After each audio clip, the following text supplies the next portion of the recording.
একটা নতুন সকাল আসবে। ধর্মের কথা বলছেন, ব্রিটিশদের বিরুদ্ধে লড়াইয়ে মুসলমানদের ভূমিকা ছিল না? খান আব্দুল গফফার খান, মাওলানা আবুল কালাম আজাদ, নারকলবেড়িয়া আপনার বাড়ির পাশে মিন্নিসার আলী তিতুমি। কিছু সমাজে মানুষ থাকে যাদেরকে শ্রদ্ধা না করে পারা যায় না। তো আব্দুল মাতিন সাহেব হচ্ছে সেই মানুষ যাকে শ্রদ্ধা না করে পারা যায় না। আমি দীর্ঘদিন ধরেছি বিভিন্ন জনমুখী কাজ, অনাথ যারা, এতিম যারা, তাদের জন্য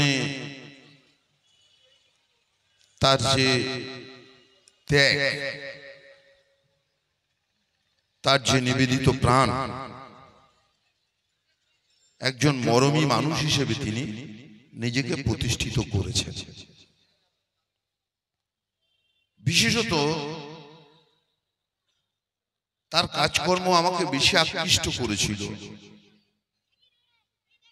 যখন বসিরহাটের বুকে আমরা সম্প্রদায়গতভাবে অশান্তিতে জড়িয়েছিলাম। আমাদের সেই নির্বুদ্ধিতার কথা অকপট ভাবে মাইকে মানুষের সামনে তুলে ধরে সমাজকে কত তাড়াতাড়ি শান্ত স্থিতিশীল করা যায় তার প্রচেষ্টা তার সঙ্গে থেকে দেখেছি। একটা মানুষকে এমনি এমনি কারো ভালো লাগে, ভালো লাগার পিছনে কিছু কারণ থাকতে হয়। তা আমার মনে হয়েছে যে এই জেলায় যারা ভালো মানুষ আছে, ভালো মনের মানুষ যারা আছে, যারা প্রতিনিয়ত মানুষকে শিক্ষা দিয়ে চলে, শুধু জ্ঞানের বাণী নয়, সময়, অর্থ, গতর সবকিছু দিয়ে দুস্থদের যিনি পাশে দাঁড়ান, এই জেলার মধ্যে তার অন্যতম নাম হচ্ছে আব্দুল মাতিন সাহেব।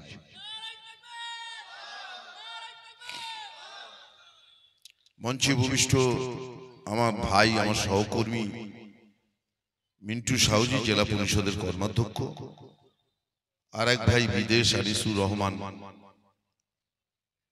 পঞ্চায়েত সমিতির সহসভাপতি, এবং মঞ্চে অতিথিবৃন্দ এবং আপনারা যারা আছেন। এখান থেকে মিনাখাই যাবো খুব প্রোগ্রামের তারা, কিন্তু মাতিন সাহেবের একটা চিঠি আমার কাছে যথেষ্ট।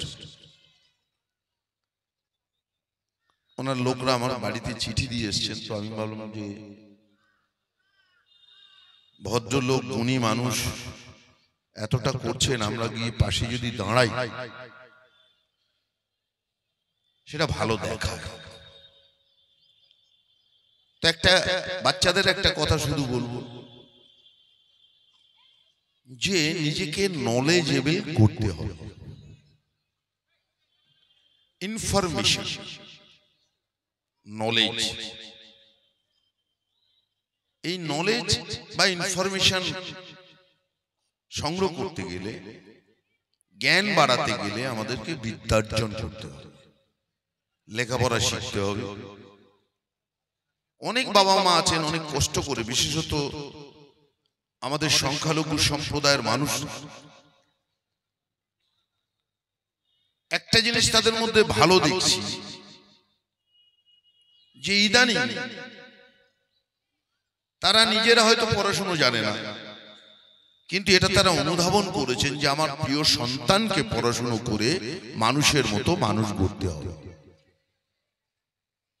আমি আপনাদেরকে আমার সালাম, আমার কুর্নিশ, আমার আদাব জানাই, যে মানসিকতা আপনাদের মধ্যে তৈরি হয়েছে। সমাজের একটা বড় অংশ পিছিয়ে পড়া আছে, তারা এগোবে কি করে? একটাই জ্ঞান অর্জন। জ্ঞান হীরের থেকেও দাম, জ্ঞান প্লাটিনামের থেকেও দাম। হিউম্যান রিসোর্স, পরিমাপের কোনো একক নেই। এর দাম কত এ ঠিক করনেওয়ালা লোক আল্লাহ তাআলা এখনো পয়দা দিয়ে পাঠায় যে জ্ঞানের দাম কত। সুতরাং জ্ঞান হচ্ছে অমূল্য, শিখতে হবে। তোমরা যারা বাচ্চারা নিচে বসে আছো, আমি ওপরে, একদিন তো আমারও একটা ছোট বয়স ছিল। আমি যখন বসে থেকে এরকম কথা শুনতাম তখন আমার মনে হতো বেটা জ্ঞান দিচ্ছে, ফাও পয়সায় জ্ঞান দিচ্ছে। কিন্তু এটা ঠিক কথা। তোমার বাবা মা চিরকাল থাকবে, আর বাবা মা হচ্ছে সাক্ষাৎ ঈশ্বর, ভগবান, আল্লাহর প্রেরিত দূত, যাদের না হলে তুমি এই সুন্দর পৃথিবীর মুখ দেখতে না। কি সুন্দর হাওয়া, শীত, রোদ করে বসে মজা খাচ্ছি, এই সুযোগ বাবা মাই কিন্তু আমাদেরকে করে দিয়েছে। সুতরাং তাদের মনে কষ্ট দিতে নেই। বাবা মা কিন্তু চেষ্টা করছে, নিজে স্কুলে যায়নি কিন্তু তোমাকে পড়ানো। তোমার কাজ হচ্ছে পড়াশোনা করে মানুষের মতো মানুষ হওয়া। বেশি কথাই যাব না। দেশ তো এগোচ্ছে, কিন্তু একদল লোক জাতের নামে বজ্জাতি করছে। রাম মন্দিরের উদ্বোধন,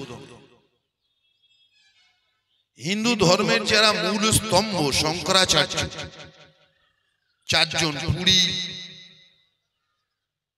দ্বারকা, যোশীমঠ এবং মাইসোর,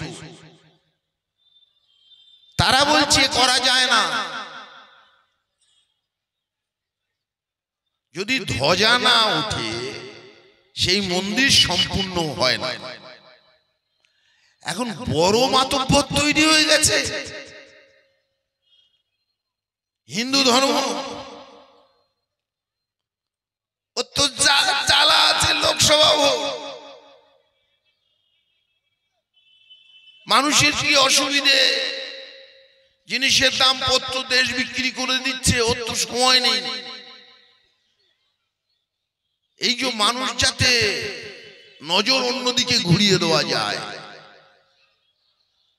রাম মন্দির তৈরি করে উদ্বোধন করলো।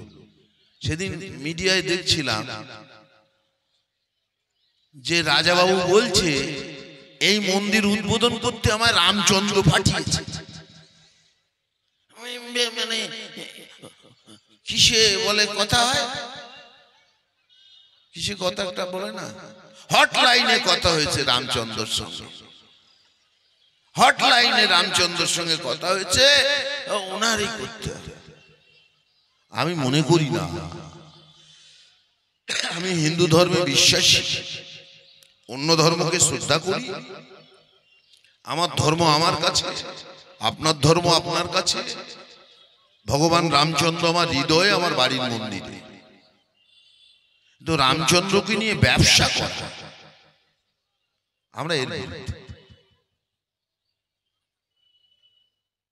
এর বিরুদ্ধে। এখন ওনার হাতে তো সময় নেই, মন্দির কমপ্লিট করিনি, অথচ ওনাকে মন্দিরে বিগ্রহ স্থাপন করতে হবে, কারণ ভোট বড় বালাই।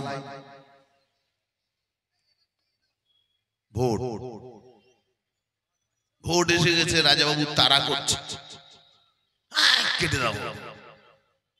আমি মনে করি না যে অযোধ্যায় রাম মন্দির তৈরি হওয়ার সঙ্গে সঙ্গে গোটা ভারতবর্ষের গরিব মানুষগুলো বড়লোক হয়ে যাবে, আমি বিশ্বাস করি। রাম মন্দির উদ্বোধন হওয়ার সঙ্গে সঙ্গে ভারতবর্ষ ছেড়ে দিন, অযোধ্যায় গরিব মানুষরা বড়লোক হবে, আমি বিশ্বাস করি না। কিন্তু উপায়, প্রত্যেকবারই ভারতীয় জনতা পার্টি ধর্মকে সামনে রেখে লোকসভার ভোট করেছে, যেহেতু হিন্দু পপুলেশন ইন্ডিয়ায় বেশি। সোজা সবকা সাথ সবকা বিকাশ। বাবা বিকাশই যদি তুমি করবে, তোমার রামলালা নিয়ে ঘোরার তো কোনো দরকার নেই। ওনার হাতে সময়। আমি অন্য কথা বলি, আমি গর্বের সঙ্গে বলি আমি হিন্দু। আমি গর্বের সঙ্গে বলি আমি হিন্দু, আর মনে করি আমি সংখ্যা গুরু, আমরা সংখ্যা গরিষ্ঠ। হ্যাঁ, সংখ্যা গরিষ্ঠ বা সংখ্যা গুরুর গরিমা তখনই সাজে যদি আমি সংখ্যালঘুদের 100% নিরাপত্তা নিশ্চিত করতে পারি, তাহলে এই গরিমা আমার সাজে, না হলে সাজে না, না হলে সাজে না। আপনি রাজাবাবু দেখুন, আপনার ভারতবর্ষে আপনার রাজত্বে সংখ্যালঘুরা নিরাপত্তাহীন, শুধু মুসলমান, জৈন, খ্রিস্টান নিরাপত্তা, সেদিকে আমাদের লক্ষ্য রাখা দরকার। সুতরাং আমি বিশ্বাস করি আগামী লোকসভা নির্বাচনে ভারতবর্ষে একটা ধর্মনিরপেক্ষ গণতান্ত্রিক সরকার তৈরি হবে। বাংলার মাননীয় মুখ্যমন্ত্রীর নেতৃত্বে যেমন পশ্চিম বাংলায় সংখ্যালঘুর উন্নয়ন একের পর এক এগিয়ে চলেছে, তেমনি দেশের গণতান্ত্রিক প্রিয় মানুষ একটা ধর্মনিরপেক্ষ সরকার তৈরি করবে, একটা নতুন সকাল আসবে। ধর্মের কথা বলছেন, ব্রিটিশদের বিরুদ্ধে লড়াইয়ে মুসলমানদের ভূমিকা ছিল না? খান আব্দুল গফফার খান, মাওলানা আবুল কালাম আজাদ, নারকোল বেরিয়া আপনার বাড়ির পাশে মির নিসার আলী তিতুমি, বাংলাদেশে একটা গান শুনছিলাম কিছুদিন আগে, বলতে বলতে একটু বেশি বলে ফেলছি, গান শুনছিলাম কয়েকদিন আগে, সে গানটা আমার মনে হয়েছে যে ভারতবর্ষে গাইলেও ভালো হতো। দেশটা তোমার বাপের নাকি, দেশটা তোমার বাপের নাকি, করছো ছলা কলা, কিছু বললেই ধরছো চেপে জনগণের গলা। দেশটা তোমার বাপের নাকি? এ দেশে আমি নারায়ণ গোস্বামী, আমার যতটা অধিকার, এই মাটি, এই প্রকৃতি, এই হাওয়া, এই অক্সিজেন, আমি মনে করি মিন্টু সাউজির ততটাই অধিকার। এই দেশের নাম ভারতবর্ষ, কারোর বাপের নয়। সুতরাং হীনমন্যতার কোন জায়গায় কথায় কথা বলে ইনার্সি ক্যাক লাগিয়ে দেবো, দিয়ে দেখো। তো যাই হোক, আজকের এই অল ইন্ডিয়া সুন্নাতুল জামাত তাদের এই তরঙ্গ অনুষ্ঠান 2024 সার্থক হোক, সুন্দর হোক। মাতিন সাহেবকেও বলবো আপনার এই প্রোগ্রামে আমি আমন্ত্রণ পেয়ে অভিভূত।